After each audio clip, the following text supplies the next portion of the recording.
한국에서 네티즌들을 중심으로 이러한 일본 뉴스는 오히려 환영이라는 이야기가 나오고 있습니다. 바로 일본에서 아베 총리가 원래는 내년까지 임기를 4년임으로 가져가는 것으로 끝내야 하는데 약간의 꼼수를 동원해서 4연임이 가능할지도 모른다는 소식이 들려오고 있기 때문입니다.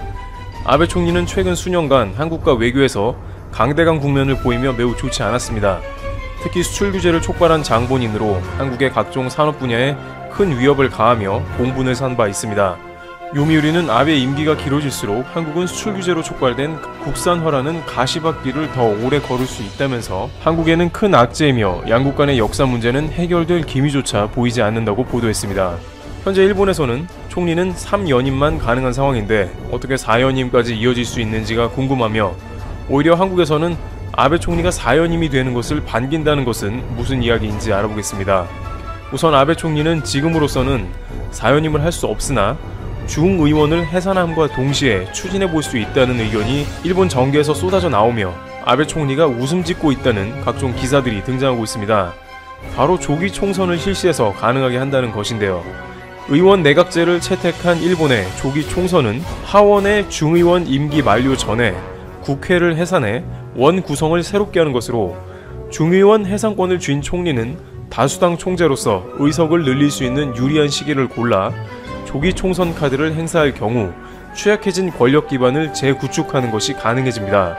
따라서 코로나19로 지지율이 최악으로 떨어진 아베 총리가 내년 10월까지 임기가 남아있는 현 중의원을 중도 해산해 조기 총선을 치를 것이라는 관측이 유력한 상황입니다.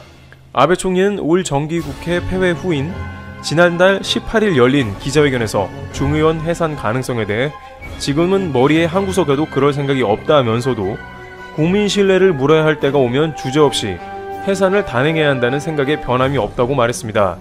이 말은 아베 총리가 중의원 해산과 관련한 질문을 받을 때마다 반복해온 것이지만 이번에는 주저없는 해산 쪽에 무게가 실렸다는 분석이 나오고 있습니다. 그런데 여기서 해산을 틈타서 다시 한번 아베 총리가 4연임을 꿈꿔볼 수 있는 가능성이 나오는 것인데 이와 관련 니케이는 1986년 7월 나카소네 야스히로 당시 총리가 중참의원 동시선거에서 대승을 거둔 뒤 같은 해 10월 말로 다가온 총재 임기를 당규 개정을 통해 연장한 사례가 있다며 아베도 그럴 수 있다는 것입니다.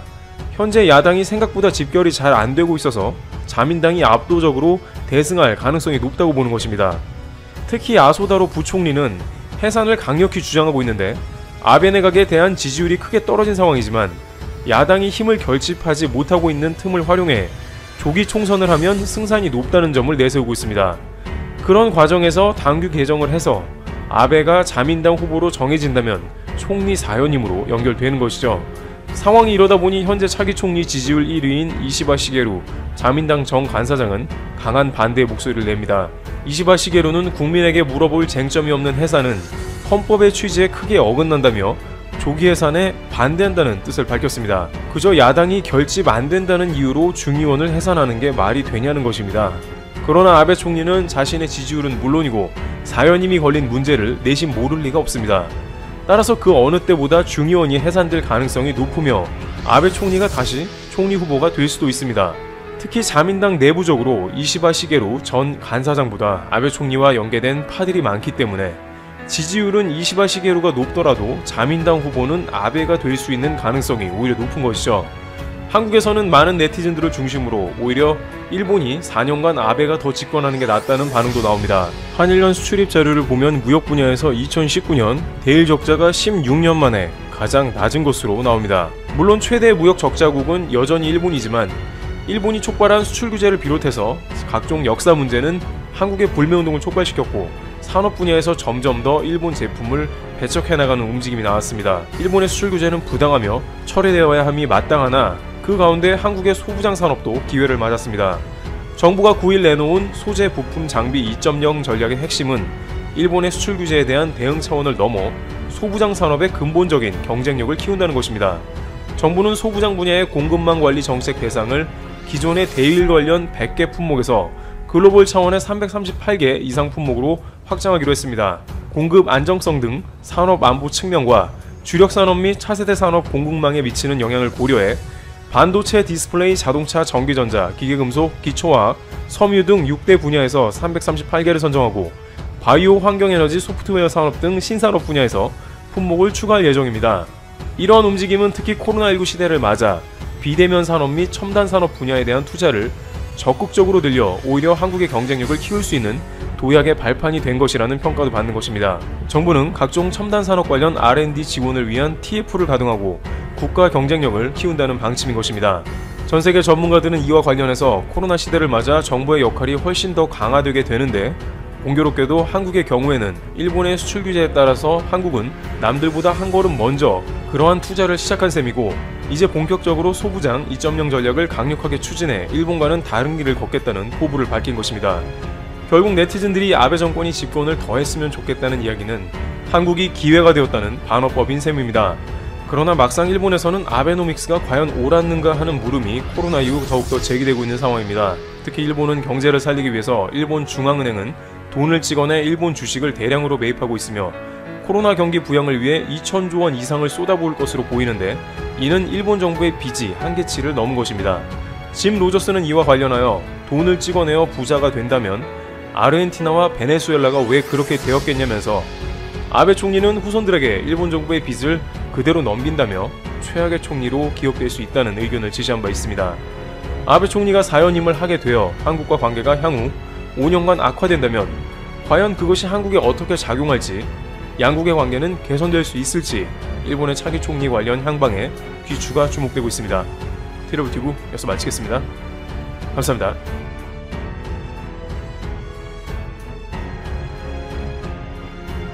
중국이 한국에 황당한 요구를 하고 있습니다. 한국발 항공편을 통해 중국에 가려면 72시간 내 2개의 지정 의료관에서 한 차례씩 검사를 받고, 2차 검사의 경우 항공기 탑승 전 36시간 내 검사를 진행한 뒤에 이를 입증할 수 있는 서류를 소지하고 있어야 한다고 통보했습니다. 게다가 주한 중국 대사관과 총영사관에서 발급한 HS 건강 QR코드나 건강상태 성명서를 제출해야 한다고 말하고 있는데요. 코로나19의 발원지인 중국이 세계에서 가장 효율적으로 코로나19를 통제하는 한국에 대한 규제를 강화하고 있는 황당한 상황이 연출되고 있습니다. 이뿐만이 아닙니다. 중국 유명 게임 회사가 제작한 모바일 게임에서 한복 캐릭터를 추가했고, 이를 본 중국 이용자들은 한복은 조선족 의상이다, 조선족은 중국인이기 때문에 한복은 중국 것이다 라는 황당한 발언을 쏟아냈는데요. 여기서 더 충격적인 것은 이를 본 한국인 네티즌들이 강하게 반발해 논란이 되자 해당 게임을 만든 중국 회사도 하나의 중국 기업으로서 우리와 조국의 입장은 늘 일치한다 라며 중국인 이용자들의 편에 섰습니다. 결국 한국인들의 거센 항의가 계속되자 중국 게임사는 한복 아이템을 삭제하고 환불 조치를 내렸고, 그 이후에도 상황이 나아질 기미가 보이지 않자 지난 5일 아예 한국 서비스를 종료하겠다고 선언했습니다. 회사 측은 한국에서 중국을 모욕하는 급진적인 여론을 여러 차례 쏟아냈다, 우리의 한계를 넘어버렸다, 중국 기업으로서 우리는 이러한 언론과 행위를 단호히 배격하고 국가의 존엄성을 수호한다 라며 한국의 전통 의상이 중국의 영향을 많이 받았다고 주장하는 한 중국 블로그 게시물을 회사 공지문에 덧붙이며 끝까지 한국을 자극하고 있습니다. 서해에서는 중국 어선이 하루에 334척까지 출현해 집단 침범을 일삼는가 하면 해양 개체수 조절을 전혀 신경도 쓰지 않은 채 꽃게를 싹쓸이해가고 있습니다. 게다가 현재 보이는 사진이 바로 중국 군용기가 그동안 얼마나 많이 한국 방공 식별구역에 침범했는지를 보여주고 있습니다.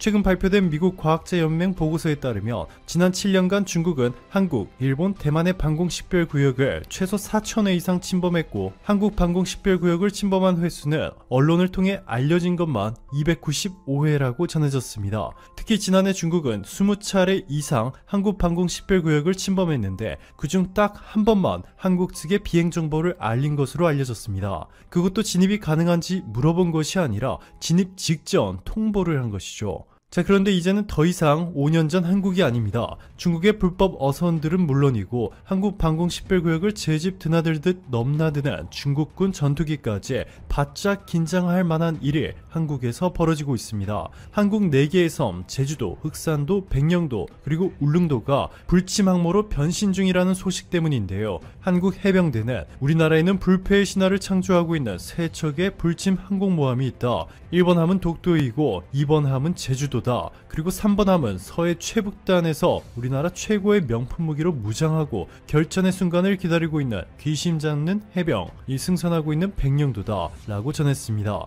중국과의 거리가 불과 187km밖에 되지 않는 백령도에 오래전부터 민간 군 겸용 공항을 세워야 한다는 의견이 제시됐지만 환경단체의 강한 반발로 시작조차 못하고 있었습니다. 자, 그런데 최근 국토부 투심의가 심의한 결과 백령공항은 옹진군 백령면 진촌리 솔개 간척지 24만 4천 제곱미터 땅에 50인승 소형 항공기가 운항할 수 있도록 활주로 1.2km, 여기에 여객터미널까지 갖춘 민간 군 겸용 공항으로 짓게 되고 총 사업비는 1,740억 원, 경제성 평가 지수인 비용 대비 편익도 2.19를 기록했습니다. 비용 대비 편익은 1이 넘으면 경제성이 있다는 얘기인데 백령공항은 2를 웃돌고 있습니다. 여기에 백령도 주민들까지 적극 찬성하고 있는데 그동안 백령도 공항 추진에 계속해서 불발된 것이 외국 특정 세력이 스파이 활동을 통해 막으려 했고 그 배경에는 중국이 있다는 의견까지 등장하기 시작했습니다.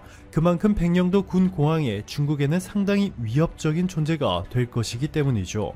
결국 국토부 투심의는 바로 이틀 전 심의를 통과시켰고 올해부터 착공을 시작해 2025년 준공을 목표로 국토부가 건설을 추진했습니다. 군사작전 수행에 차질이 예상된다며 반대 입장을 취했던 국방부도 백령도 주민들의 적극적인 설득에 찬성으로 돌아섰습니다.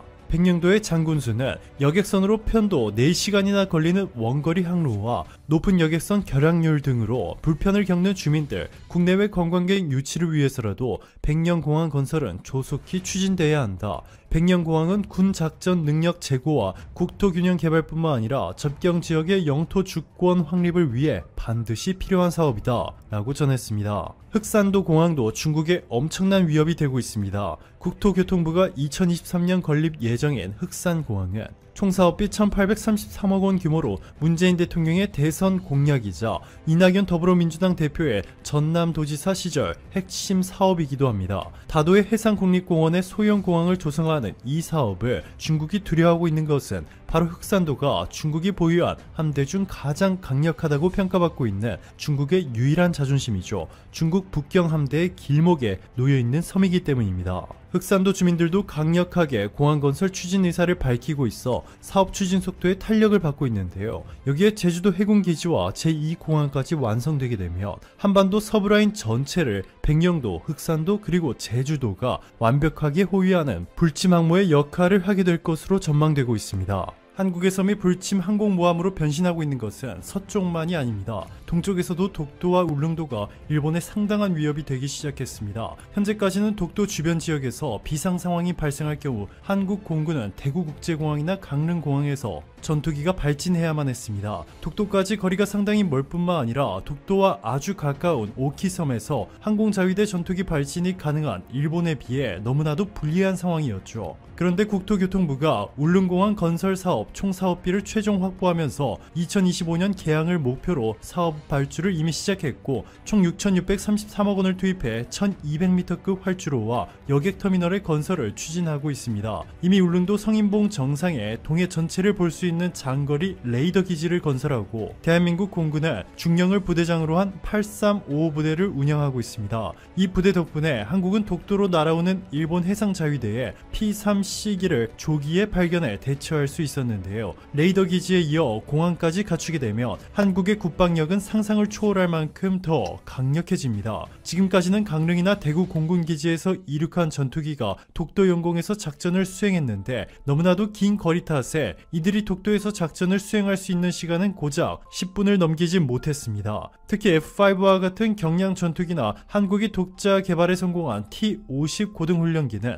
탑재할 수 있는 연료의 양이 적어 독도 영공에 도달할 수 있는 순간 즉시 돌아와야 추락을 면할 수 있을 정도였습니다. 제대로 된 작전을 독도에서 수행하려면 매번 F-15K나 KF-16과 같은 중대형 전투기를 이륙시켜야 하는데 1년 365일 작전을 수행하려면 너무나도 큰 세금을 쏟아 부어야 하죠. 하지만 울릉도에 공항이 생겨 독도와 주변 지역 방어용으로 활용되면 그야말로 완벽한 불침 항모로 거듭나게 됩니다. 해군 항공부대인 6여단도 이 울릉도 공항에서 P-3C를 이륙시켜 동해에 출몰 쿠로노라는 일본 잠수함을 쉽게 추적할 수 있게 됩니다. 아시아의 패권은 일본의 것이라 외치며 최근 60조 원 이상을 국방비에 쏟아부은 일본이 그야말로 비상사태에 빠져버렸습니다. 2021년 한국 국방 예산이 52조 9,174억 원보다 무려 8조 원이나 더 지출했는데 아시아 패권을 잡기는커녕 6천억 원짜리 울릉도 공항과 최근 한국 방위사업청이 발표한 한국형 항공모함 때문에 상당한 위협을 받기 시작했습니다. 방사청에 따르면 한국형 항공모함 프로젝트에는 국방과학연구소, 한국기계연구원, 항공우주연구원뿐만 아니라 LIG 넥스원, 부산대학교 재료연구소 등 총 7개의 기관이 참여해 1000도씨 이상의 열을 견딜 수 있는 코팅제를 적용시켜 항공모함에서 전투기의 수직 이착륙을 가능케 만들 계획입니다. 긴 활주로가 필요한 항공모함의 경우 일반적으로 6만 톤급에서 최대 9만 톤급까지 크기가 커지는데 이는 비용도 많이 들 뿐더러 상당히 비효율적입니다. 그런데 한국이 개발에 착수한 항공모함은 고작 3만 톤, 고열을 견디는 신소재 개발을 통해 미국, 러시아 등 군사 최강국들조차 어려움을 겪고 있던 이 문제를 한 번에 해결할 전망입니다. 오늘도 감사합니다. 최고로 멋진 하루 보내시길 바랄게요.